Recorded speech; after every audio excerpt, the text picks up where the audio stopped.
खुदा आप सबको बड़ी आशीष दे, बड़ी बरकत दे। परमेश्वर की दया आप सब पर हमेशा बनी रहे।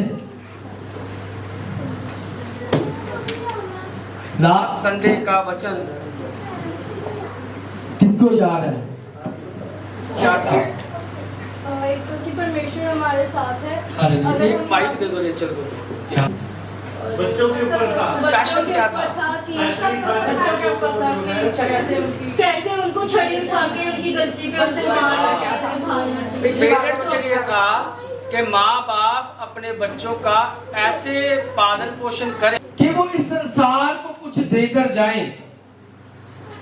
जैसे कोई पेड़ लगाया जाता है, उसके फल जो है उसके आने वाली जनरेशंस खाती हैं, वैसे ही माँ बाप अपने बच्चों का पालन पोषण करें ताकि आने वाली जनरेशंस जो दुनिया वो याद करे कि ये भाई संदीप का बेटा है, ये राहुल का बेटा है, ये अंजलि का बेटा है, ये रॉबिन का बेटा है ना। ये सब लोग आपके जाने के बाद इस बात को याद रखें। हालेलुया। तो खुदा आपको बड़ी आशीष दे, बड़ी बरकत दे कि आपने लास्ट वाला संडे जो वचन था याद रखा। सो आज का वचन खुदा हमसे यही चाहता है कि हम खुदा को अपने जीवन में पहल दें, हर तरह से उसके साथ चले, अपने आप को उसके आगे ऐसी भूमि, उपजाऊ भूमि बनाए कि इसका जो फल है ना भूमि का, हम देखते हैं बहुत सारी भूमियां हैं। हालेलुया। कई तरह की जमीनें हैं। हम आगे पढ़ेंगे कि कैसे बीज बोने वाला बीज बोता है तो कैसी कैसी जगह पर जाता है ना। तो भूमि के बारे में भी हम जानेंगे कैसी कैसी भूमि है। हम वो भूमि है जिसके अंदर वो बीज बोया जाता है। तो बच्चों को जैसे माँ बाप सिखाते हैं वैसे बच्चों को उन चीजों को सीखना चाहिए। यदि माँ बाप अपने बच्चों को नहीं बताएंगे, यदि नहीं सिखाएंगे, तो जैसे हम पिछली बार हमने पढ़ा था कि अपने बच्चे की ताड़ना सोटे के साथ कर और उससे वो मर नहीं जाएगा। उसके आगे भी एक लाइन थी कि यदि वो अपने बच्चे की ताड़ना सोटे के साथ करता है तो क्या करता है वो? उसके प्राण को अधोलोक से बचाता है। यस, उसके प्राण को, जोर से बोलिए, माइक किसके पास है? हालेलुया। उसके प्राण को अधोलोक से बचाता है। उसके प्राण को, अपने बच्चे के प्राण को अधोलोक से माँ बाप क्या करता है? बचाता है। यदि सही शिक्षा माँ बाप देता है तो बच्चा जो है, आप हम सब सीखते रहते हैं। हम बच्चे हैं, हम परमेश्वर के बच्चे हैं। मैं भी बच्चा हूँ, पास्टर भी बच्चे हैं, आप भी बच्चे हो, और ये छोटे छोटे नन्हे मुन्ने बच्चे भी बच्चे हैं। और परमेश्वर हमें जीवन भर सिखाता रहता है इस वचन के द्वारा, अपने दासों के द्वारा, माँ बाप के द्वारा। परमेश्वर क्या करता रहता? सिखाता रहता है। हालेलुया। जब हम 33 सेक्टर में रहते थे, हमें घर अलॉट हुआ तो घर के बाहर कुछ जमीन जो थी वो खाली पड़ी हुई थी। वो जो जमीन थी वो काफी देर से घर खाली होगा, तो जो जमीन थी वो बड़ी, अगर उसको खोदा ना जाए, उसके अंदर खाद ना डाली जाए, उसके अंदर पानी ना डाली जाए, तो जमीन कैसी हो जाती है? बंजर और हार्ड, सख्त हो जाती है। आप चाहोगे ना किसी चीज के साथ खुरपे से जोर से अगर कोशिश करोगे उसको खोदने की, तो वो खोदी नहीं जाएगी, है ना। खोदोगे तो खोदी नहीं जाएगी। फिर क्या होता है? मैंने क्या किया, दिहाड़ी पर एक बंदा लेकर आया। उसको मैंने कहा कि ये जमीन जो है ना, इसको तूने खोदना है। और पता क्या लेके आया? किसी ने देखा है इतनी बड़ी लकड़ी और उसके ऊपर इतना लंबा वो कस्सी लगी होती है, ऐसे पकड़ो और उसके आगे ऐसे इतना लंबा लोहे की रॉड लगी होती है जो आगे से तीखी होती है। एक बार मारा, इतनी सारी गहराई में चले जाए, खोद देता है ना। मैं देख रहा था वो कस्सी पे कस्सी मार रहा है और जमीन को क्या कर रहा है? खोद रहा है। यदि वो कस्सी का इस्तेमाल वो ना करता, मैंने इसको पैसे दिए, यदि उस कस्सी का इस्तेमाल वो ना करता तो क्या वो जमीन कुछ बीजने के लायक होती? नहीं, वो जमीन हार्ड रहती। आप जितने मर्जी उसके ऊपर दाने भी फेर देते, अच्छे से अच्छा बीज, महंगे से महंगा बीज आप लेके आते, हाइब्रिड वो भी डाल देते, वो फलवंत होने वाला नहीं था। उसने कस्सी के साथ गहराई से खोदा, ऊपर ऊपर से नहीं, इतनी लंबी थी, जब वो मारता था वो ऐसे, इतनी लंबी थी वो, और उसके बीच में क्या था, डंडा था, उसको यहां से पकड़ा, उसने जैसे मारा इतनी इतनी लंबी उसके अंदर चली जाती थी। और उसने जैसे जैसे खोदता गया, वो गहराई से उसने खोदा, गहराई से खोद कर उसने सारे जो मोटे मोटे उसमें मिट्टी के टुकड़े थे उनको उसने उसके साथ ही मार मार के क्या कर दिया, तोड़ दिया। और तोड़ने के बाद वो एकदम जमीन जैसे समतल हो गई, और उसके बाद उसके अंदर पानी छोड़ा गया। पानी छोड़ने के बाद उसके अंदर खाद लगाई गई। फिर मैंने सोचा कि अब जमीन क्या हो गई है, रेडी हो गई है। अब मैं इसमें भिंडी लगाऊंगा, मैं गोभी लगाऊंगा, मैं बैंगन लगाऊंगा, ताजे ताजे खाया करेंगे, टमाटर लगाएंगे, करेले लगाएंगे, है ना। मैंने ये सोचा, और वो सारा कुछ वो लाके बीज दिया।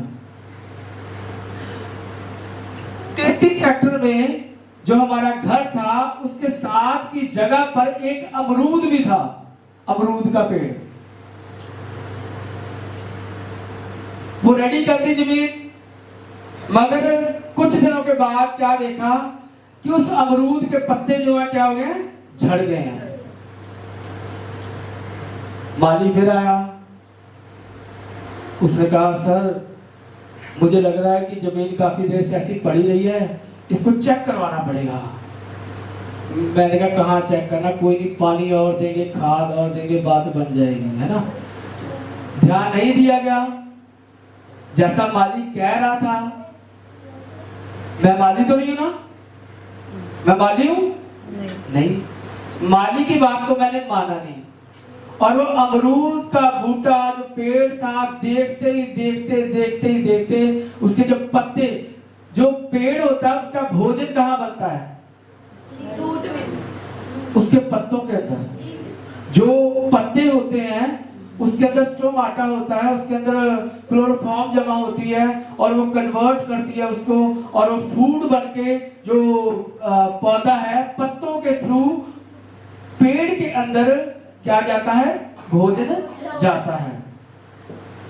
और यदि पत्ते सारे झड़ गए उसको भोजन कहां से मिलेगा, हालेलुया। उसको भोजन मिला नहीं, पत्ते क्योंकि झड़ गए थे। और देखते ही देखते देखते ही देखते वो पेड़ जो था वो जड़ से सूख गया। क्या हुआ, क्यों सूख गया, पत्ते झड़ गए थे। माली की बात मैंने मानी नहीं, माली कह रहा था भाई इसको चेक करवाना पड़ेगा, जमीन को चेक कराओ, कुछ करो, है ना। तो मैंने माली की बात नहीं मानी, ये सच्ची बात है। और वो जो पेड़ था वो जड़ से सूख गया, और जब जड़ से सूख गया और सूखे हुए पेड़ को लोग आसानी से पकड़कर खींच के बाहर निकाल सकते हैं, खींच लो तो नीचे गिर जाएगा। यदि मैंने उस माली की बात मानी होती और उस जमीन को यदि मैं चेक करवा लेता किसमें दिक्कत क्या है, तो मेरा वो पेड़ जो था वो बच जाता। एक भूमि की अहमियत मैं आपको बताना चाहता हूं कि भूमि बहुत उपजाऊ और टेस्ट की हुई अच्छी जमीन होनी चाहिए, तभी जो वचन है, जो सिखाया जाता है, जो माँ बाप बच्चों को बताते हैं, सिखाते हैं, तभी बच्चा वो सीख पाएगा। और जैसे उस दिन माँ बाप को मैंने बोला, आज मैं सबको, बच्चों को, सबको बोलना चाहता हूं कि जो कुछ आपको सिखाया जाता है उसे हल्के में ना लें। यदि कस्सी की जरूरत है तो कस्सी चलाओ, गहराई से खोदना पड़ेगा। बहुत सारे ऐसे पौधे हैं माली को पता है वो कि सिर्फ अगर जैसे इन दिनों में धान की लगेगी ना फसल, तो आप जानते हैं कि धान की फसल में पहले उस खेत को बनाकर उसके अंदर पानी को इकट्ठा किया जाता है। कम से कम वो 1-1 फुट पानी जब वो खड़ा हो जाता है, तब जो धान की फसल को उखाड़ के लाते हैं और उसके अंदर गहरे पानी के अंदर उसको लगाया जाता है। यदि वो गहरे पानी में ना लगाया जाए तो जो पौधा है वो फलवंत नहीं होगा, वो सूख जाएगा। हालेलुया। अब किसान को पता है कि इसको यदि मैंने धान की फसल लगानी है तो पानी की बहुत जरूरत है। और बहुत सारे पौधे ऐसे भी हैं जिनको ज्यादा पानी दे दो तो वो गल जाते हैं, खराब हो जाते हैं। होता है ना सर? उसके लिए तो सिर्फ बीज को बोया और हल्का हल्का ऊपर पानी से, आंटी दविंदर भी कुछ ना कुछ बीजते रहते हैं, है ना? तो क्या करते हैं, हल्का सा, ज्यादा पानी नहीं, ज्यादा पानी लगाने से क्या होगा, वो पेड़ जो भी हमने बीजा है वो सूख जाएगा। कभी कभी कुछ पौधों को उसकी जरूरत है कि हल्का पानी दे, किसी किसी पौधे को जरूरत है कि बहुत सारा पानी दे, उसको डुबो दे। जब धान की फसल लगाई जाती है डूब भी जाती है मगर कोई प्रॉब्लम नहीं, पता है कि ये डूबेगी तो ये बेस्ट फसल तभी बनेगी। यदि हम किसी फसल को जो खेती करते हैं वो जानते हैं अगर एक्स्ट्रा हम सोचे कि मैंने बहुत इस बार फसल लेनी है तो मैं भर भर के खाद यूरिया उसके अंदर डाल दूं बहुत सारा, तो क्या फसल होगी? सड़ जाएगी। जो बीज उसके अंदर बोया जाएगा वो बीज सड़ जाएगा। हालेलुया। तो किसान को पता है कि इसके अंदर कितना हमने खाद डालनी है, कितना यूरिया डालना है, वो उसको पता है, क्योंकि वो चाहता है कि जो खेत में बीजना चाहता हूं, जो मैं फसल लगाना चाहता हूं, मैं वो अच्छी फसल लेना चाहता हूं। हालेलुया। तो ऐसा नहीं है कि हम बहुत ज्यादा फसल को अच्छी बनाने के लिए हम बहुत बढ़िया उसके अंदर खाद डाल दें तो बहुत बढ़िया फसल होगी, बहुत ज्यादा खाद डाल देंगे तो वो सड़ जाएगी। उतनी ही खाद डालनी है जितने की जरूरत है। किसको पता है ये? माली को और किसान को, उसी को पता है कितना पानी देना है, कितनी खाद डालनी है, कितनी गुड़ाई की जरूरत है, कब मिट्टी को चेक करवाने की जरूरत है। उसके बाद जब वो सूख गया तो हमने उसको जब जड़ से खींचा गया तो आपको मैं बताऊं उसकी जड़ के अंदर सियोंक लगी हुई थी। उस मिट्टी के अंदर क्या थी? एक बीमारी थी। किसकी? सियोंक की। वो सियोंक के कारण वो सूख गया। अगर समय से मैं माली की बात मान लेता, उस मिट्टी की जांच करवाता तो शायद वो पेड़ आज बच जाता। हालेलुया। मगर माली की बात नहीं मानी गई। परमेश्वर हमारा माली है, परमेश्वर हमारा बागवान है। हम मिट्टी हैं, उपजाऊ मिट्टी बनना चाहते हैं। और बहुत सारी मिट्टी रेतली होती है, बहुत सारी मिट्टी डले वाली होती है, बहुत सारी पथरीली जमीन होती है, बहुत सारी उपजाऊ जमीन भी होती है, बहुत बढ़िया, कुछ भी डालने की जरूरत नहीं, पानी भी देने की जरूरत नहीं। वो वचन कहता है कि नालियों के किनारे लगी हुई है। हालेलुया।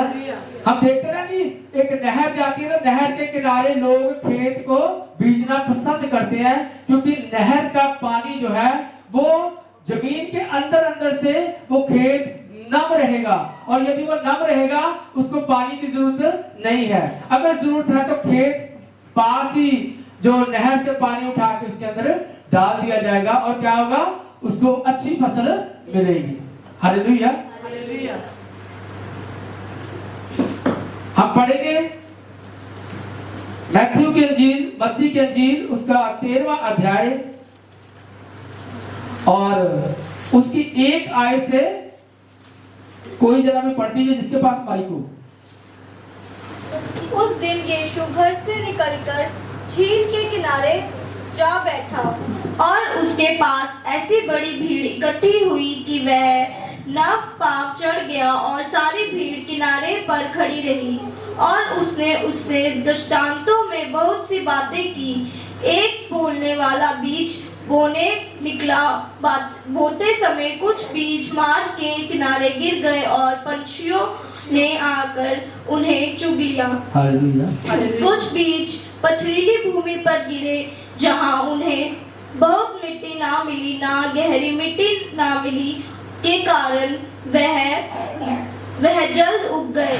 पर सूरज निकलने पर वह जल गए और जड़ ना पकड़ने से सूख गए। कुछ बीज झाड़ियों में गिरे और झाड़ियों ने बढ़कर उन्हें दबा डाला।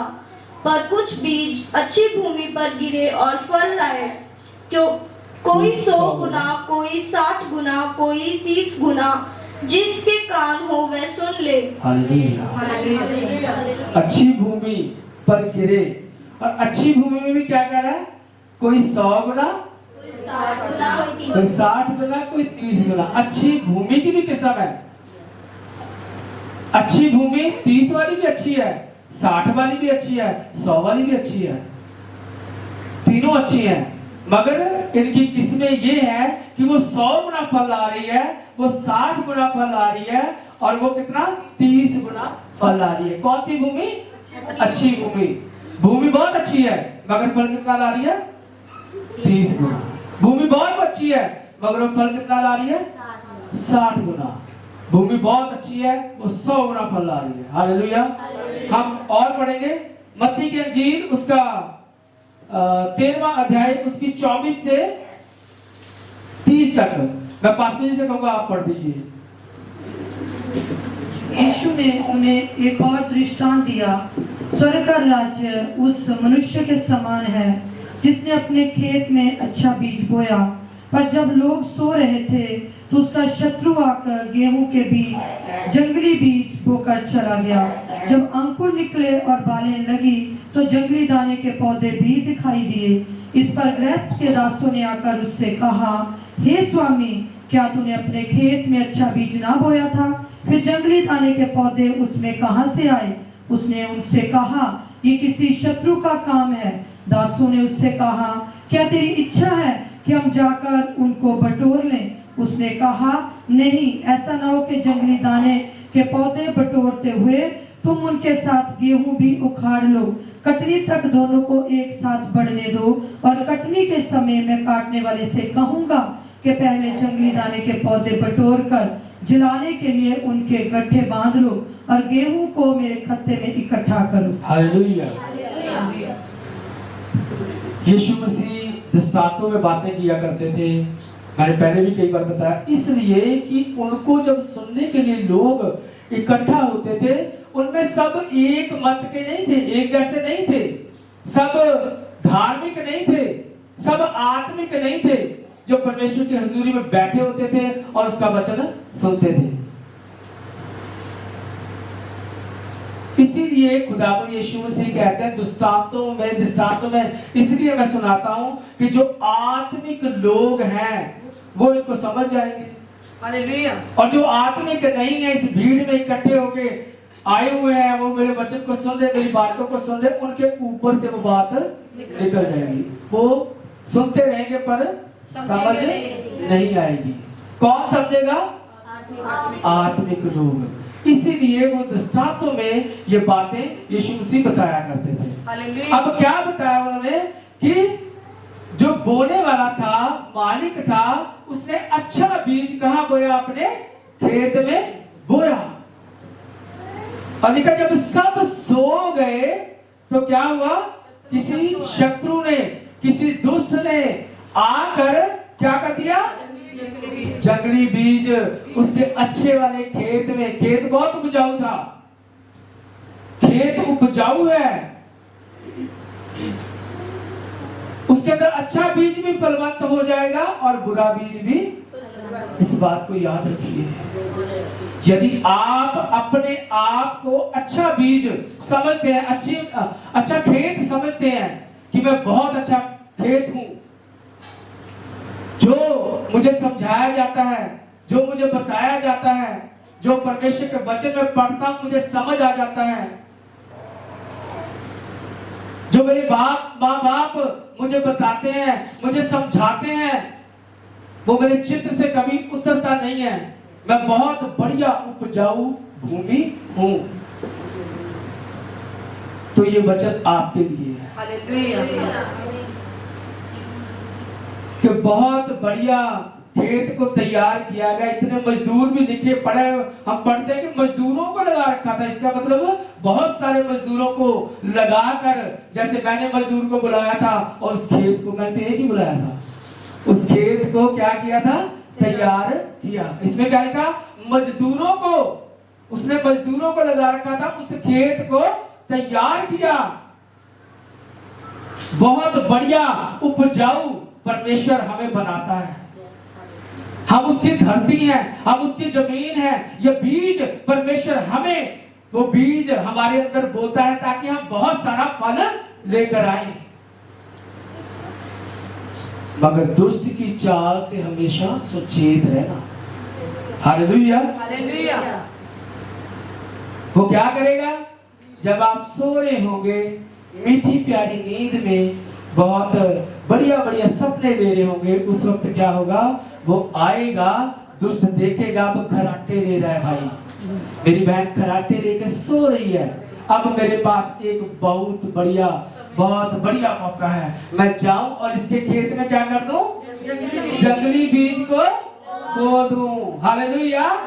खेत बहुत अच्छा है। मैं भी कहता हूं मैं बहुत बढ़िया खेत हूं, पास्टर जी भी कहते हैं, आप भी कहते हो, हर एक जन जितने बैठे हैं हम सब कहते हैं हम क्या है? एक अच्छा खेत है जो हमें बताया जाता है, जो समझाया जाता है। बच्चों ध्यान से सुन लो, यदि बच्चों को माँ बाप समझाते हैं तो वो चाहते हैं कि वो अच्छा खेत बने, क्योंकि दुष्ट उस खेत के अंदर कुछ और बोना चाहता है। आप इस बात से अलर्ट रहें। इस कहानी में प्रभु यीशु मसीह ने यही हमें बताया है। एक अच्छी भूमि के अंदर शैतान हमेशा देखता रहेगा कि ये सो गए हैं, अब इसके अंदर क्या करूं? जंगली बीज को बो दूं। मगर सचमुच यदि आप आत्मिक होंगे तो उस बोने वाले को आप जान जाएंगे, उस शैतान की हर चाल को आप जान जाएंगे, उस शैतान की हर चाल को आप समझ जाएंगे। आपको पता चल जाएगा कि ये चाल जो है वो किसकी है? शैतानी चाल है, शैतान की चाल है। हमारे साथ वो चालें खेलता है, वो देखता रहता है, द्वार पर खड़ा रहता है ना? वो घर के द्वार पर खड़ा रहता है, कभी ये द्वार खोले और मैं एंटर कर जाऊं। वो कभी सोता नहीं, वो जागता ही रहता है। हम सो जाते हैं, हमारे सोने का वो इंतजार करता है। हालेलुया। हमें बड़ी जल्दी नींद आती है, जब भी बचन को खोलते हैं तो नींद आ जाती है। आती है ना? किसकी चाल है? शैतान की। सारा दिन काम करते रहते हैं, घूमने फिरने जाते हैं, मगर घर आके नींद आ जाती है, थकावट हो जाती है। कई तो फोन करते हैं, चर्च आज नहीं आ सकते, आज बहुत थकावट हो गई है, आज नींद इतनी आ रही कि उठने को दिल नहीं करना पास्टर जी, आंख ही नहीं खुली। शैतान की चालों को समझते नहीं है। शैतान की यही तो चालें हैं, उसको पता है इसको कौन सी चाल से इसको मैं भरमा सकता हूं। उसकी और भी बड़ी चालें हैं, उन चालों को हम सब जानते हैं। बहुत इस दुनिया में उसकी बड़ी तगड़ी तगड़ी वो चालें, वो शतरंज का एक माहिर खिलाड़ी है। हालेलुया। शतरंज का क्या है? माहिर खिलाड़ी। वो राजा रानी, हाथी घोड़े सबको चित्त कर देता है। सबको क्या कर देता है? जो अपने आप मुकुट लगा के बैठे हुए ना कि आई एम अ किंग, है ना, मुझे कोई नहीं हरा सकता, मैंने वो दौड़ जीत ली है। वो मुकुट जिसको सबने दौड़ कर जीता, मैंने उस मुकुट को जीत लिया है। मगर वो बैठा हुआ है, वो राजा को पकड़ेगा, वो रानी को पकड़ेगा। प्यादों को मारता है तो कोई फर्क नहीं पड़ता उसको, उसका निशाना को कौन रहता है हमेशा? राजा। हालेलुया। उसका ध्यान राजे की तरफ रहेगा कि राजा को मैं कैसे मारूं। घोड़े घोड़े तो उसके लिए कोई बड़ी बात नहीं है, हाथी घोड़े साइड पर, उसका निशाना हमेशा किसकी ओर रहता है? राजा की ओर। हम परमेश्वर की औलाद हैं, उसके चुने हुए लोग हैं। मैं कहता हूं कि हम इस पृथ्वी पर राजा हैं, किंग हैं, चुने हुए लोग हैं, अलग किए हुए लोग हैं। शैतान हमें ढूंढता रहता है कि कब इस राजा को इस शतरंज की चाल में मैं कर दूं, हरा दूं। जब राजा को हरा दिया, खेल खत्म, उस दिन खेल खत्म। वो किसी को भी इस्तेमाल कर सकता है, आपके दोस्तों को, जहां आपकी सोसाइटी कैसी है, आप कैसे लोगों में रहते हैं, कौन कौन लोग आपके निकट रहते हैं, वो पकड़ेगा, उन्हें पकड़ेगा, है ना। घोड़े प्यादे उनको पकड़ेगा, क्यों? कि मुझे किंग तक पहुंचना है। वो उनका इस्तेमाल करता है। रास्ते में क्या कर देता है? प्यादा जब रख देते हैं तो राजा आगे कदम भी नहीं बढ़ सकता, वो उनका इस्तेमाल करता है। मैं एक दिन सोच रहा था कि यीशु मसीह जब प्रचार करते थे, कितने लोग, कितनी भीड़ उनके प्रचार को, उनके वचनों को सुनने के लिए आती थी। कितनों ने, बुलाए हुए तो बहुत है मगर चुने हुए सिर्फ 12 चेले थे उनके। 3.5 साल तक उन्होंने काम किया और चेले कितने थे? 12। और 12 में से एक उनका अपना ही चेला था, जिसने क्या कर दिया? उसे पकड़वा दिया। यीशु मसीह के अपने ने ही उसे पकड़वा दिया। वो करीब रहता था, जिन चमत्कार देखे इतना प्यार जताता था कि चूमा आके यीशु मसीह क्या किया उसने? चूमा। मैं कि चूमा ले लूं, है ना। ये चुम्मे कई प्रकार के होते हैं। यीशु मसीह का उसने चुम्मा लिया, क्या कर रहा था? प्यार जाहिर कर रहा था। यीशु मसीह का तुझे बहुत, यीशु मसीह बार-बार पतरस को पूछते हैं, क्या तू मुझसे प्यार करता है ना? हाँ, मैं तुझसे बहुत प्यार करता हूं। मैं एक चुम्मा ले लूं? ये चुम्मा जो यीशु मसीह का उस यहूदा इस्करियोती ने लिया,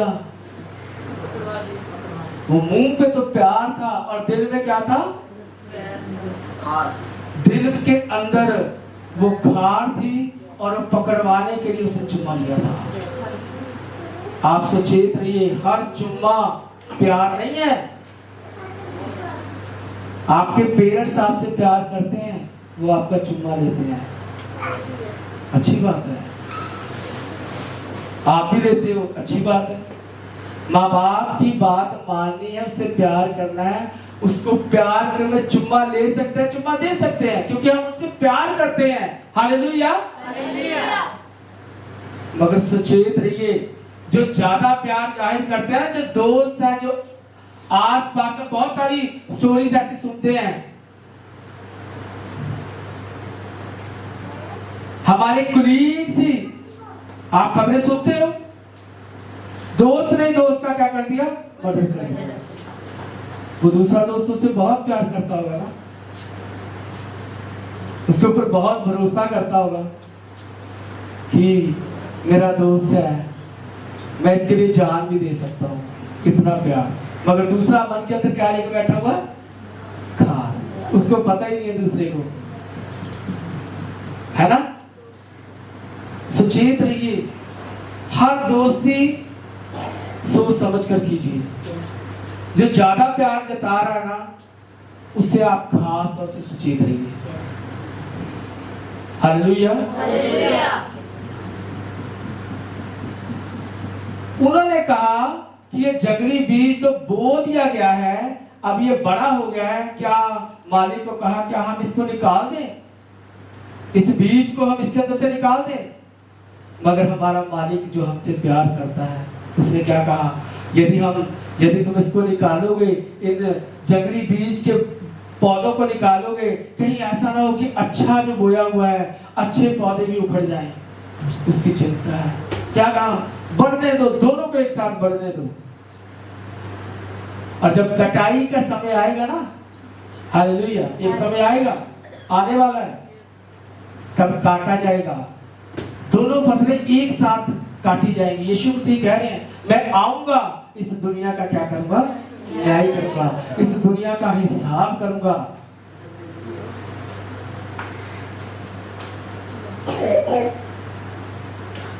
और जब वो हिसाब लेगा, उसने क्या कहा, मैं जो जंगली पौधे हैं उनके गट्ठे अलग बनाऊंगा और गेहूं के अलग करूंगा, और जो जंगली वाले पौधे हैं उनके गट्ठों को क्या करेंगे, आग में डाल दिया जाएगा। हालेलुया। परमेश्वर हर चीज का हिसाब रखता है, घबराने की जरूरत नहीं है। अपनी भूमि को उपजाऊ रखिए, अपनी भूमि पर पहरा दीजिए, आप सचेत रहिए कि आप उपजाऊ भूमि हैं, आप परमेश्वर का काम करना चाहते हैं। कोई आपको मीठी मीठी बातों में भरमा न दे। हालेलुया। हालेलुया। हमें परमेश्वर का काम करना है। जहां मौका मिलता है आप जाइए, अपने कुलीग्स में बात कीजिए, परमेश्वर के बारे में उनको बताइए। जिस सोसाइटी में आप रहते हैं, बल्कि उनका हम पे प्रभाव पड़े, हम अपना प्रभाव उन पर डालें, उनको बताएं यीशु मसीह एक जीवित परमेश्वर है। हालेलुया। यदि हम अलर्ट रहेंगे, यदि हम जागते रहेंगे, तो कोई हमें भरमा नहीं सकता। कोई जंगली बीज हमारे खेत के अंदर नहीं बो सकता यदि हम जागते रहें। क्यों? क्योंकि परमेश्वर हम पर दया करेगा और उसके स्वर्गदूत हम पर पहरा देंगे यदि हम वफादारी के साथ उसके साथ चलेंगे। हालेलुया। अब इसमें जो 13वें अध्याय की पहली आयतें हैं, उसमें वो बताते हैं कि जब वो बीज बोने वाला बीज बोने के लिए निकला,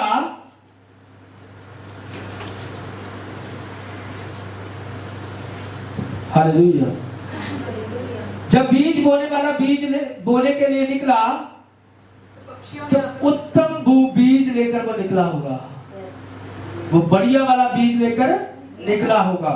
और जब वो निकला तो बोते समय बीज मार्ग के किनारे गिरा और पक्षियों ने आकर उसको क्या कर लिया, चुग लिया। वो ऐसी जगह पर गिरा, कैसी जगह पर, मार्ग पर। वो भूमि कैसी थी, एक रास्ता था, लोगों का आना जाना था। और जो ऐसी जमीन होती जहां पे लोगों का आना जाना होता है, वो लोगों के चलने के कारण कोई आ रहा है, कोई जा रहा है ना, तो वो जमीन बहुत हार्ड हो जाती है। हर किसी की बात सुन ली, हर किसी की बात मान ली, जहां आना जाना लगा रहता है, वो भूमि जो है वो हार्ड हो जाएगी, सख्त हो जाएगी। उसको किस चीज की जरूरत है, फाड़े की। यस, कस्सी अलग होती है और वो फाड़ा अलग होता है। फाड़ा एक तीखी चीज होती है, लंबी चीज होती है, जैसे मारते कितनी कितनी खूब जाती है। अगर उस जमीन के ऊपर हमने बोना है तो वो फाड़े की जरूरत पड़ेगी,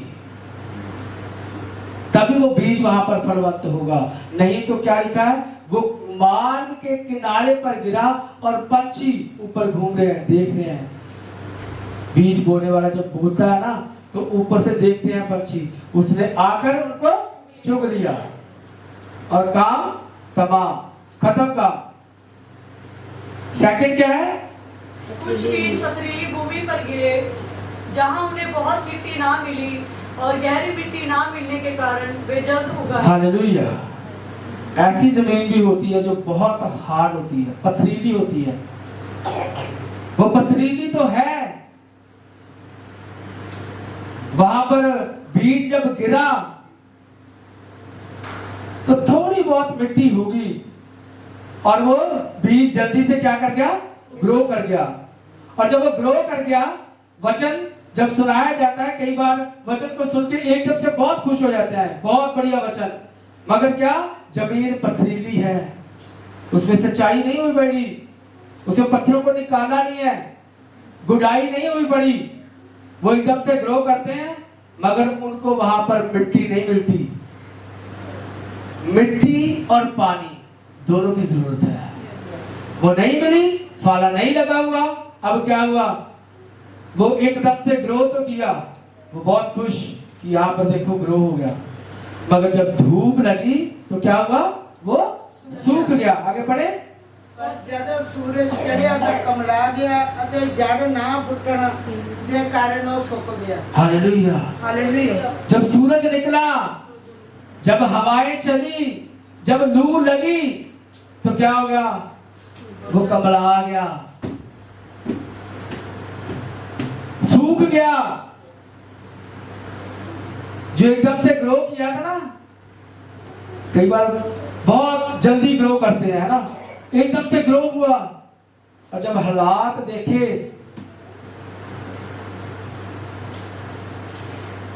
पानी नहीं चाहिए, फाला नहीं लगवाना है ना, पथरीली जमीन है, पत्थर भी नहीं निकालने, ग्रो कैसे होगा, ग्रो हुआ मगर क्या हुआ, तली नहीं मिली, मिट्टी नहीं मिली, धूप लगी और वो क्या हो गया, सूख गया।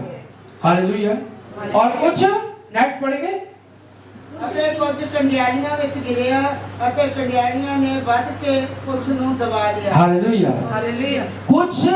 कुछ जो था वो कहाँ गिरा, झाड़ियों के अंदर। वो झाड़ियों के अंदर जब गिरा होगा बीज,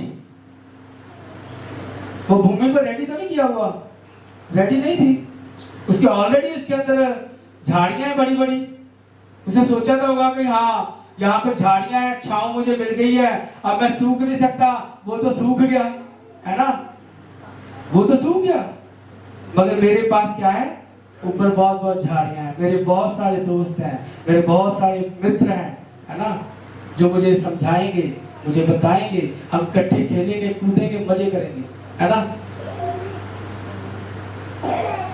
वो झाड़ियां जब वो ग्रो करने लगा, जब वो बड़ा होने लगा, उन झाड़ियों ने क्या लिखा आगे, पढ़ दीजिए कोई जोर से, उन झाड़ियों ने उन्हें उसे दबा डाला। उस जो बीज था, जो ग्रो होना चाहता था, वो ग्रो हुआ, मगर क्या हुआ, झाड़ियों ने उसे दबा लिया।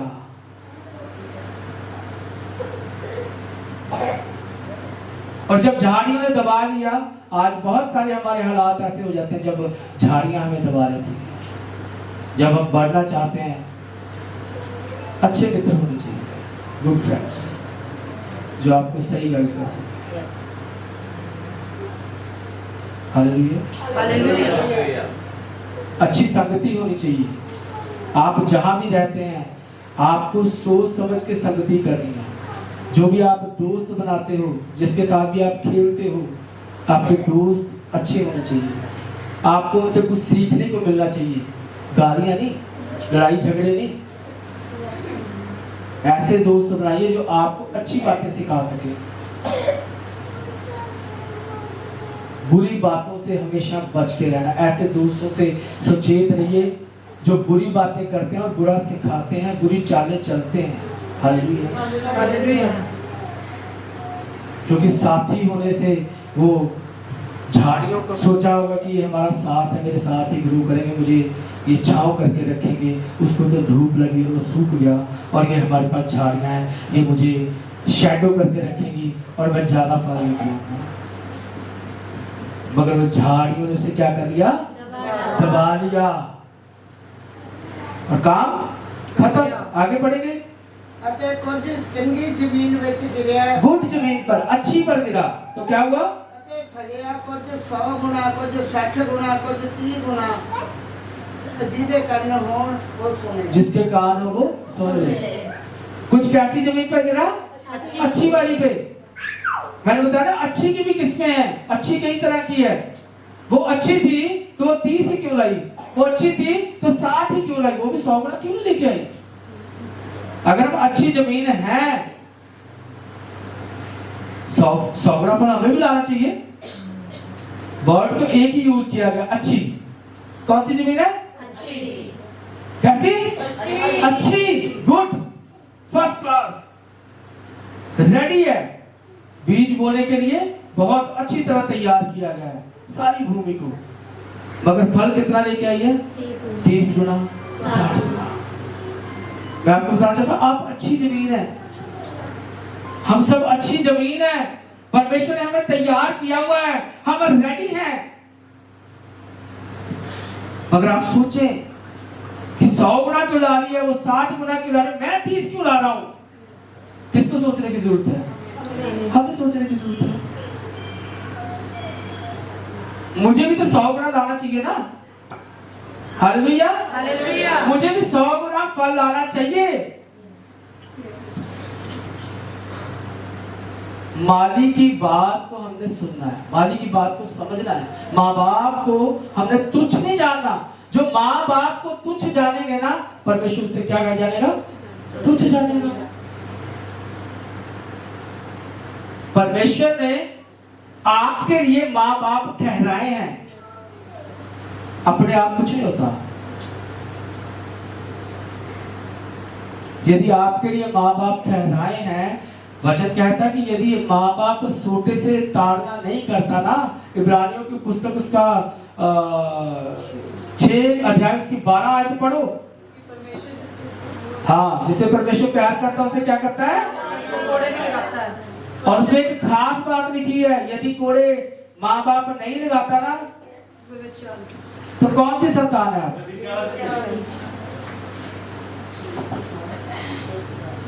यदि माँ बाप तुम्हें कोड़े नहीं लगाता ना, सिर्फ मिठी बोली देता है, तो आप माँ बाप की लिखा कि वचन कहता है कि आप माँ बाप की संतान ही नहीं हो, बल्कि किसकी संतान हो? व्यभिचार की संतान। जिसकी ताड़ना की जाएगी वही पुत्र है, वही बेटा है, वही बेटी है। और जो बेटा बेटी माँ बाप की ताड़ना को नहीं सहना चाहता ना, वो सीधे मार्ग पे कभी नहीं जाएगा। वो सोचता है कि मैं बहुत समझदार हूँ, मैं बड़ा हो गया हूँ। बच्चे अक्सर कहते हैं पापा मैं बड़ा हो गया हूँ, कहते हैं ना मैं अब बड़ा हो गया हूँ। मगर आप छोटे हैं। मैं आज भी सीखता हूँ, पास्टर जी आज भी सीखते हैं, हम हमेशा छोटे हैं। जो छोटा है वही बड़ा किया जाएगा। मैं बड़ा हो गया हूँ, आप मुझे मत समझाइए। कई बार माँ बाप जल्दी हाथ खड़े कर नहीं बदला हाथ खड़े कर देते हैं, फिर वो बनाएगा, बच्चा बनाएगा, बड़ा हो जाएगा ना, फिर माँ बाप ऐसे बैठे हैं, करे ना करे बेटा कर ले, डंडे लगाए होंगे ना। शेर को देखा कभी? शेर कितनी ताकत होती है, इतने लंबे लंबे उसके दांत होते हैं। एक बार बाजू को पकड़ लिया, उखाड़ के ले जाएगा, है ना। मगर एक डंडे के इस्तेमाल से पीछे पीछे शेर पीछे पीछे घूमता है। एक बड़ा शेर, भयानक शेर, बचपन से ही डंडा फिरा हुआ उसको पता है मैं नहीं बाहर मारूंगा, ये डंडा फिरेगा। Hallelujah, hallelujah. बच्चे ऐसे ही हैं, बचपन में हम सिखा देंगे, बचपन में बता देंगे, चाहे वो बड़ा होकर शेर भी बन जाए ना, तो आपके डंडे से डरेगा। Hallelujah, hallelujah. आपके डंडे के भय से वो अपने लंबे लंबे टीथ भूल जाएगा कि मैं बड़ा हो गया हूं। भूल जाएगा वो नहीं कहेगा कि मैं बड़ा हो गया हूं। वैसे ही नहीं नहीं पापा, जैसे आप कहेंगे वैसे ही होगा। होता है ना, कई घरों में है ऐसा। बच्चे माँ बाप की सुनते हैं, वो मानते हैं कि पापा जैसे आप कहेंगे वैसे ही होगा, सुनते हैं। और जिन्होंने डंडे का इस्तेमाल नहीं किया ना, बच्चे बड़े हो जाएंगे तब वो उठाएंगे डंडा तो क्या होगा, गड़बड़ हो जाएगी। होती है ना। ताड़ना को सहना सीख लीजिए। यदि आप सचमुच एक अच्छा फलवंत दाखलता बनना चाहते हैं जिसमें बहुत सारा फल आए, जब तक सहना नहीं सीखेंगे ना, मैं गारंटी देता हूं वो खुले मार्ग पे जा रहे हैं। आप सकरे मार्ग पे नहीं है। अपने आप को शून्य नहीं किया, जीरो आपने नहीं किया हुआ, नो। अपने आप को हम कुछ समझते हैं। जमीन ऐसी होनी चाहिए जो उपजाऊ, जो बहुत सारा फल ला सके। भूमि तैयार की, रेडी की, मगर एक 100 ला रही है, एक 60 ला रही है, एक 30 ला रही है। गलती किसकी है? जमीन की।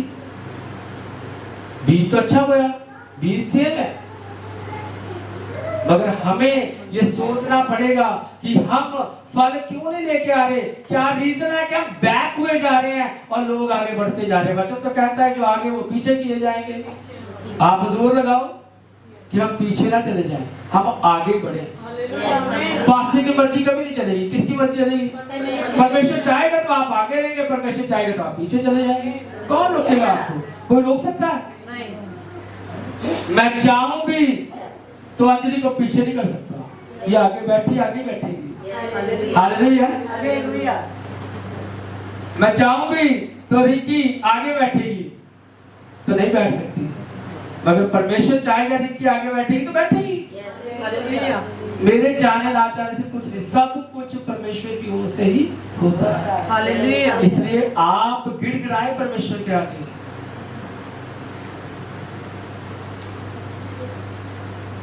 परमेश्वर को कहें कि मैं वो भूमि बनना चाहता हूँ, वो भूमि बननी चाहती हूँ जो 100 गुना फल लेके आए। ऐसी भूमि। भजन संहिता उसके पहले अध्याय में क्या लिखा है? पहला अध्याय, जो दुष्टों की युक्ति पर नहीं चलता। क्या ही धन्य है वह पुरुष जो दुष्टों की युक्ति पर नहीं चलता और ना पापियों के मार्ग में खड़ा होता है और ना ठट्ठा करने वालों की मंडली में बैठता है। हाँ, हालेलुया। क्या ही धन्य है वे पुरुष। इसमें खेत की बात की गई है। आगे हम जब पढ़ेंगे ना, हम पढ़ते हैं क्या ही धन्य है वे पुरुष जो दुष्टों की युक्ति पर नहीं चलता। हमें पता होता है कि बाकी युक्तियां गलत है, दुष्ट की युक्ति है, मगर हम उसके साथ चल देते हैं। वचन क्या कहता है? धन्य है वे जो दुष्टों की युक्ति पर नहीं चलते। आगे क्या है? ना पापियों के मार्ग में खड़े होते हैं। ऐसे लोगों के मार्ग में भी नहीं खड़े होते जब पता है कि ये पापी है, ये गुनाहगार, ये गलत काम करता है, इसके काम काज अच्छे नहीं है, इसकी चालें अच्छी नहीं है। हालेलुया।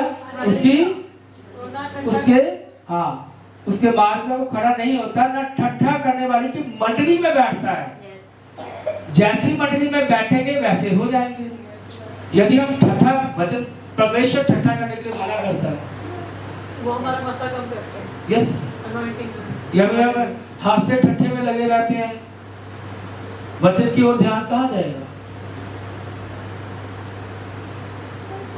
दुष्टों के मार्ग पे हमने खड़े भी नहीं होना, उसकी परछाई भी हमारे ऊपर कभी ना पड़े। धन्य है वे लोग, वो पुरुष जो दुष्टों की युक्ति पर नहीं चलते, ना पापियों के मार्ग में खड़े होते, ना ठट्ठा करने वालों की मंडली में बैठते हैं। हालेलुया। परंतु वह तो यहोवा को व्यवस्था से प्रसन्न रहता और उसकी व्यवस्था पर रात दिन ध्यान करता रहता है। वह उस वृक्ष के समान है जो बहती नालियों के किनारे। हालेलुया बोल दीजिए। हालेलुया।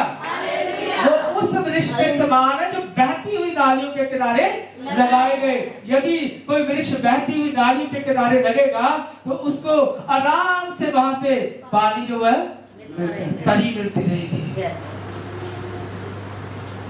ये तरी की जरूरत है। ये पाने की जरूरत है। आप दुआ कीजिए, उन बच्चों के बारे में सोचो जिनके पेरेंट्स ही नहीं है, जिनके माँ बाप ही नहीं है, समझाने वाला कोई नहीं है, जो चाहते वो करे। माँ बाप है, आपको कोई समझाने वाला है तो सह लीजिए, अपनी बुद्धि का सहारा ना लेना। वचन ये कहता है, अपनी बुद्धि का तू सहारा हालेलुया, बल्कि पूरे संपूर्ण तौर से किस पे भरोसा रखना?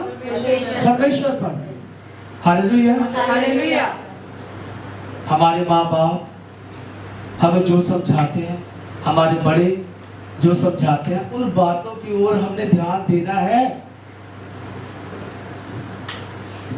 वो आपको बुरे रास्ते पे लेके जाने वाले नहीं है, वो आपको अच्छे रास्ते पर लेके जाना चाहते हैं। वो चाहते हैं कि आप ऐसे पेड़ बनो जो नालियों के किनारे लगाए गए और उसके पत्ते कभी मुरझाते नहीं हैं, और समय से क्या लेके आते हैं? वो फल लेकर आते हैं। फल बना रहेगा, कभी भी कच्चे फल उसमें से कभी नहीं गिरेंगे। Hallelujah hallelujah. फल हमेशा बना रहेगा, परमेश्वर की दया हमेशा बनी रहेगी, परमेश्वर का अनुग्रह हमेशा बना रहेगा। अपने माँ बाप की आज्ञाकारी रहिए। यदि माँ बाप की आज्ञा को मानेंगे, वचन कहता है हमारी आयु को क्या करेगा? बढ़ाएगा। हाँ, नीति वचन 3 में लिखा हुआ है।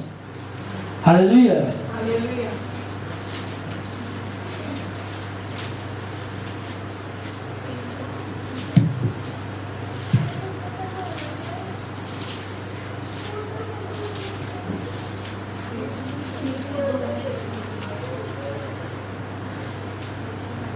हे मेरे पुत्र, मेरी शिक्षा को ना भूलना और अपने हृदय में मेरी आज्ञा को रखे रहना, क्योंकि ऐसा करने से तेरी आयु बढ़ेगी और तू कुशल से रहेगा। हालेलुया।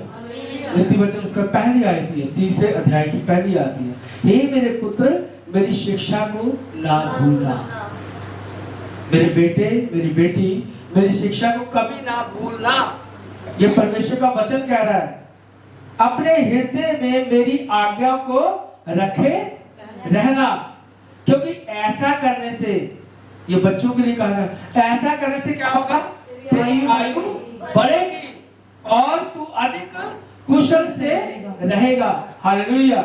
यदि माँ बाप की आज्ञा को मानते हो, ये आपके पास फॉर्मूला है, आपकी आयु लंबी हो जाएगी, आपकी आयु बढ़ जाएगी। यदि माँ बाप की आज्ञा को मानोगे तो क्या होगा? हमारी आयु जो है वो बढ़ जाएगी और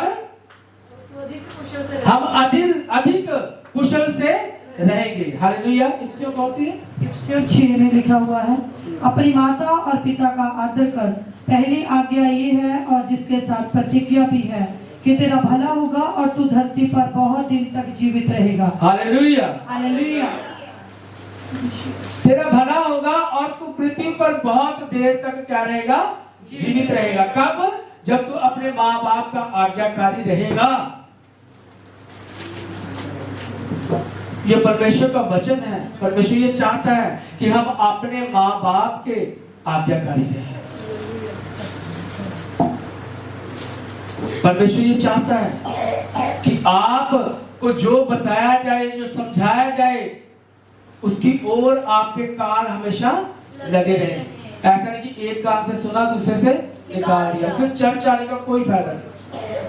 यदि भूमि वैसी की वैसी है, यदि वो पथरीली रहनी है, यदि उसके अंदर खस्सी लगवाना हम नहीं चाहते हैं, माली पौधों को जब वो बढ़ता है तो उसकी छटाई करता है, उसको काटता है ना?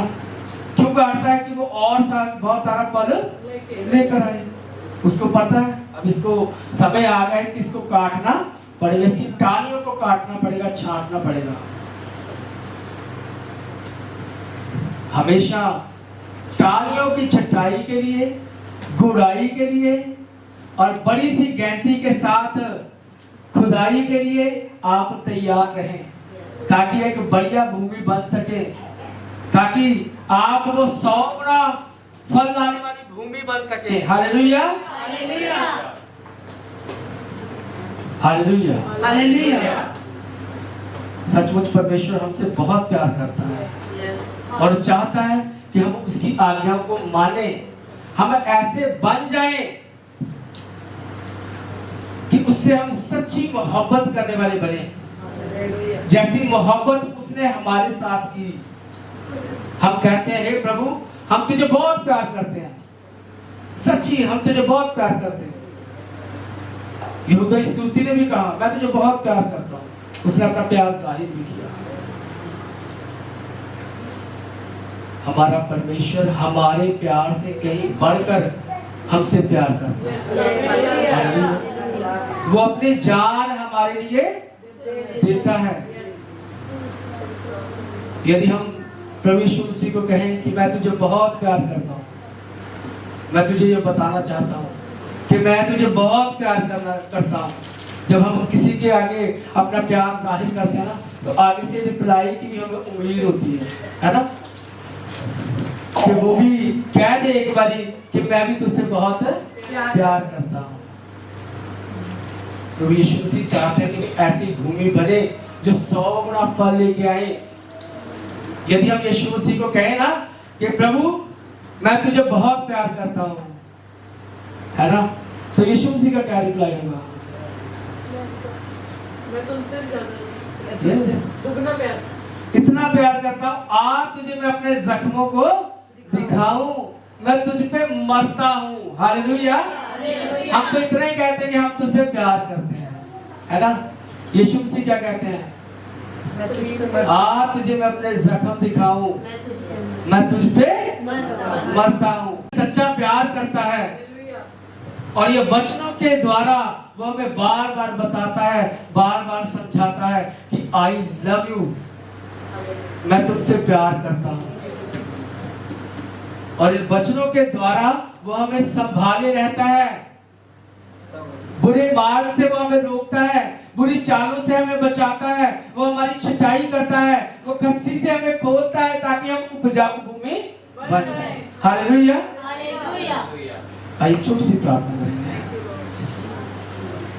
धन्यवाद धन्यवाद धन्यवाद धन्यवाद धन्यवाद हे मेरे जलाली परमेश्वर, मैं तेरा धन्यवाद करता हूँ कि आपने हम सबको पिता परमेश्वर खुदावंद इस योग्य बनाया कि हम तेरी हजूरी में आ सके खुदावंद, तेरे वचनों को सुन सके पिता परमेश्वर खुदावंद। जो बातें आज आप हमसे करना चाहते थे खुदावंद, आपने अपने वचनों के द्वारा वो बातें हमसे की हैं। सब पिता परमेश्वर वचनों के लिए, शब्दों के लिए खुदावंद जो तेरी ओर से थे पिता परमेश्वर, शब्दों के लिए खुदावंद हम दिल से आपका धन्यवाद करते हैं, आपका शुक्र करते हैं पिता परमेश्वर खुदावंद। और दयालु परमेश्वर चाहते हैं हम कि हम वही वो जमीन बने, हम उपजाऊ तो हैं मगर हम 100 गुना फल लाने वाली भूमि बनना चाहते हैं पिता परमेश्वर। हम नहीं चाहते कि हम 60 गुना फल लाएं पिता परमेश्वर, हम नहीं चाहते कि हम 30 गुना फल लाएं खुदा। हम चाहते हैं ब्रेड ऑफ लाइफ का एक एक जन 100 का 100 गुना फल लाने वाला है खुदा। ऐसी तेरी अपने ऊपर खुदा दया चाहते हैं, तेरे रहम चाहते हैं। छोटी सी प्रार्थना को सुनिए, कबूल कीजिए। ये प्रार्थना हम आपके प्रिय पुत्र हमारे खुदा यीशु मसीह के नाम से मांगते हैं। आमीन आमीन आमीन।